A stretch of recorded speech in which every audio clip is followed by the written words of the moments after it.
देश के 12 राज्यों में एसआईआर की प्रक्रिया चल रही थी और 4 तारीख उसकी अंतिम डेट थी। लेकिन जिस तरीके से विवाद आ रहा था, बीएलओ को लेकर तनाव की बातें सामने आ रही थी, वही राजनीतिक दल भी लगातार विरोध कर रहे थे और कुछ समय की मांग कर रहे थे। कुछ लोगों का ये भी कहना था कि फॉर्म भराए नहीं जा रहे, कुछ लापरवाही की जा रही है, जिससे जो सही मतदाता है उसका नाम नहीं आ पा रहा है, कट रहा है। उसको देखते हुए अब चुनाव आयोग ने उसकी डेट बढ़ा दी है और 11 दिसंबर कर दी है। कुछ लोग भी हमारे, बल्कि युवा हमारे साथ हैं जिनको आगे चल के वोट देना है। जो डेट बढ़ाई है 11 दिसंबर कर दी, ठीक किया राज्य चुनाव आयोग ने? बिल्कुल सही करा है। जिस प्रकार से ना ये प्रक्रिया चल रही थी बीएलओ की, है ना, एक बीएलओ के ऊपर 800 लोगों का करने का आ रहा था, एसआईआर का फॉर्म भर रहे थे।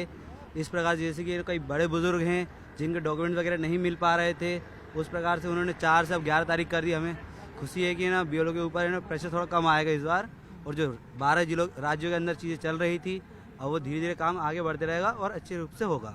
अच्छा, आरोप लग रहे थे कि बीएलओ पर प्रेशर तो है ही, लेकिन कहीं कहीं फॉर्म बटे भी नहीं रहे थे, भर भी नहीं रहे थे। इससे थोड़ा टाइम मिलेगा तो सब लोग अपने नाम जुड़वा पाएंगे, ठीक रहेगा ये?